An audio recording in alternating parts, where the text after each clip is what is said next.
कोणत्या वयोगटातल्या मुलांना हे चालतं आणि किती कालावधीपर्यंत घ्यायला लागतं? अगदी जन्मलेल्या 1 दिवसाच्या बाळापासून आपण ते देऊ शकतो आणि जनरली 16 वर्षापर्यंत सांगितलेलं आहे ग्रंथांमध्ये. पण सध्या बालवय जरासं अलीकडे आल्यामुळे आपण 12 वर्षापर्यंत देऊ शकतो मुलांना. प्रत्यक्ष अनुभव काही सांगू शकाल का, की एखाद्या पालकांना दिसून आलाय का? हो, असे बरेच आहेत, कारण की गेली 12 वर्ष तर आम्ही ते स्वतः देतोय दर महिन्याला.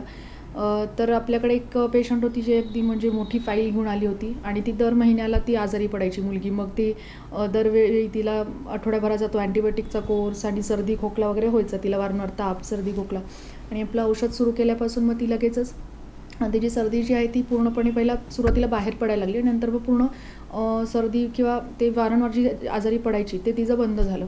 आणि बऱ्याच मुलांची हाईट वाढलेली दिसून आली आहे ह्या नियमित जे औषध घेतात त्यांची.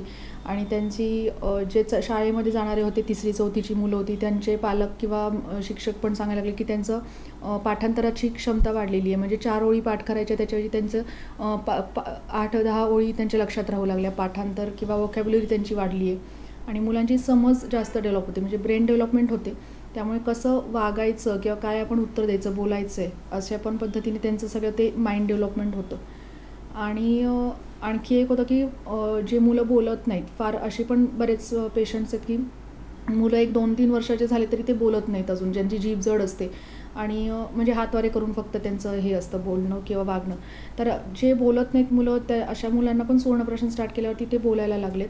आणि म्हणजे हे कुठेतरी वाणीवरती पण काम करतं, बुद्धीवरती काम करतं आणि ओव्हरऑल सगळ्याच रोगप्रतिकारशक्ती म्हणजे पूर्ण बॉडीवरती ते हे करतं, इफेक्ट करतं.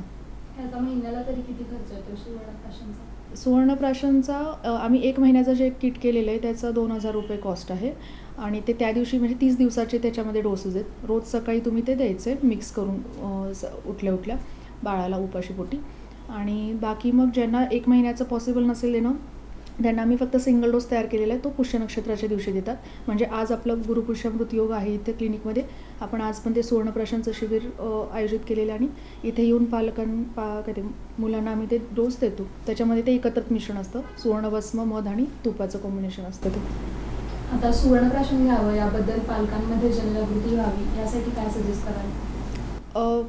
म्हणजे अगदी सुरुवातीला जेव्हा मी स्टार्ट केली होती प्रॅक्टिस किंवा हे आम्ही स्टार्ट केलं होतं द्यायला, तेव्हा मला म्हणजे ही कन्सेप्ट माहीत नव्हती पालकांना. मला ते मी लेक्चर्स वगैरे घ्यायचे प्ले स्कूल्समध्ये जाऊन आणि सांगायचे PPTवरती किंवा हे ना की हे असं मेडिसिन, हे असं काम करते. मग पण आत्ता बऱ्यापैकी माहीत झाले लोकांना की सुवर्णप्राशन काय आहे, काहीतरी औषध आहे आयुर्वेदाचं आणि ते मुलांच्या सर्वांगीण विकासासाठी, बुद्धी वाढीसाठी आणि मेन प्रतिकारशक्ती वाढीसाठी आहे. सो बऱ्यापैकी जनजागृती झालेली आहे, पण तरी माहीत नाही आहेत त्यांना मी हे करत असते, आपले लेक्चर्स किंवा हे चालूच असतात प्ले स्कूल्समध्ये वगैरे आणि सोशल मीडिया थ्रू वगैरे पण बऱ्यापैकी ते जनजागृती होतेच.